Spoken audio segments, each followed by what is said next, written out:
What's up, everybody? And today we're talking about God of War Laufey. So I already talked about the gameplay itself and how I felt about like what we were shown, but I wanted to focus on this video of the person I want to see the most if we're in the afterlife of the gods.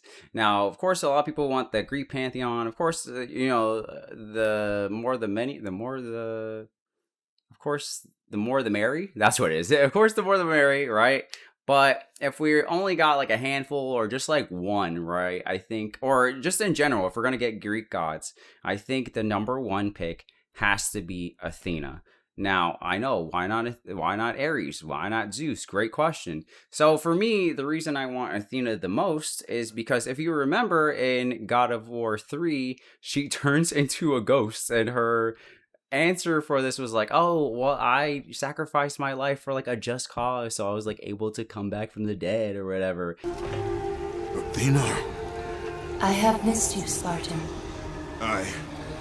I don't... My sacrifice to save Zeus has brought me to a higher existence. And it's like, huh? Because between the Greek pantheon and the Norse pantheon, she's the only person to ever achieve that feat. Granted, when you're fighting Zeus, you kill him and then he comes back as a ghost for like a second and he torments you and then you beat him again. But like no one has come back in this like spectral form and then just kind of like chilled for like a long time. She is the only person to do it. And I'm like, oh, if you're going to do the afterlife of the gods, we have to talk about why she was able to do that. And if that is something like that can be obtained or like whatever, like even if it's like a passing like conversation between like Faye and Frank or the Ribbons, I forgot their name, but the Ribbons, right? There has to be some sort of explanation as to why Athena is able to take this form, right? And if that is something that can be achieved from other gods. Like I think if they don't talk about this, it would be such a a mistake because it's like hello, like a plot, not a plot hole, but I mean, like this is your chance to take the initiative and like really fill out what it means to be a dead god. And not only that, right? We are playing as Faye, so we're playing as Kratos' wife this time around.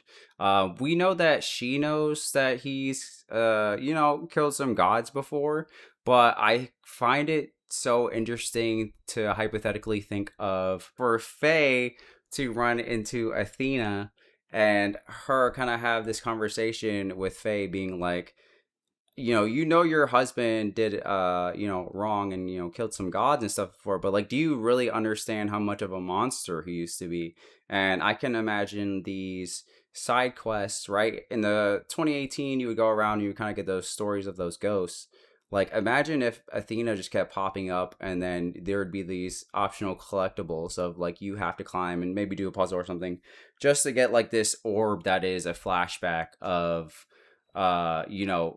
him doing something what feels like evil in the original games and having Faye kind of absorb that.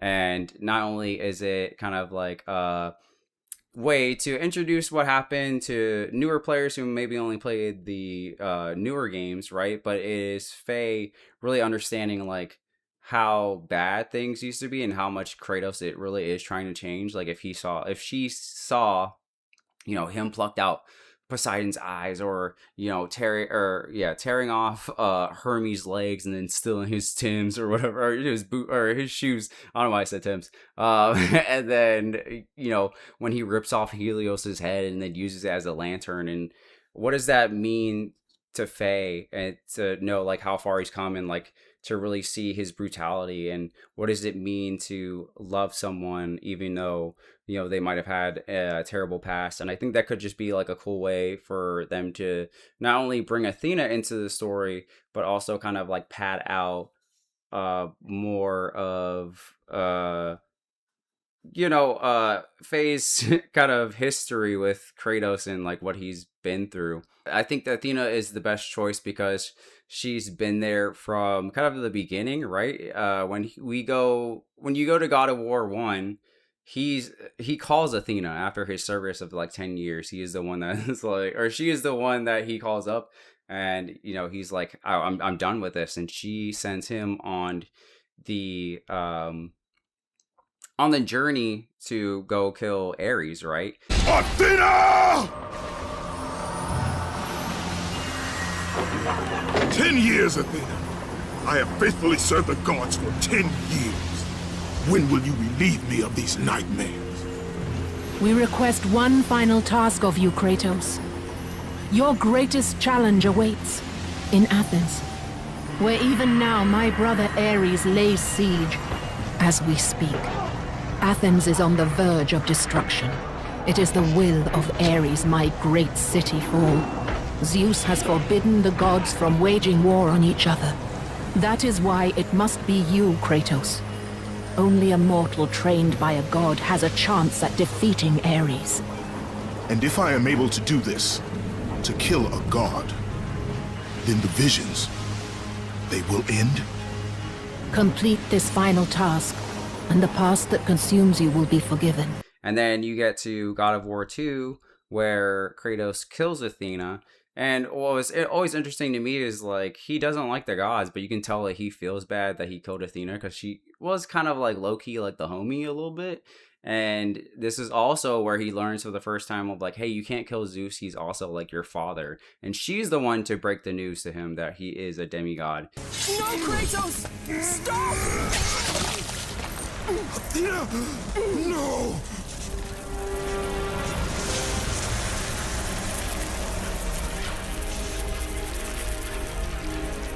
Why do you sacrifice yourself? To save Olympus.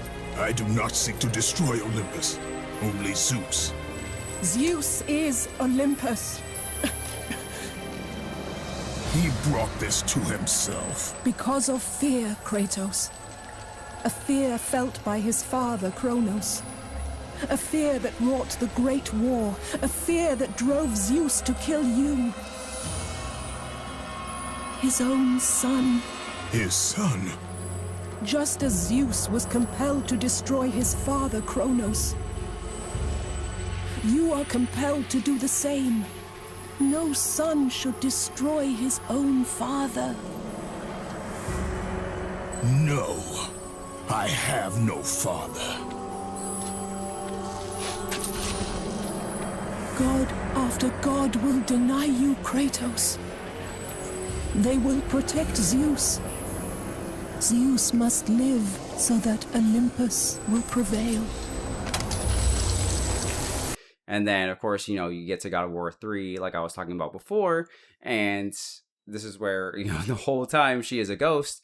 But something that I don't know if anyone's really thought about is, like, Kratos kills himself at the end because she's like, give me the power of hope and I will heal the world. And he's like, do you not understand? Like, or did you not play the games, girl? Like, gods suck. I'm letting that power loose, and, you know, humanity will just have to figure it out.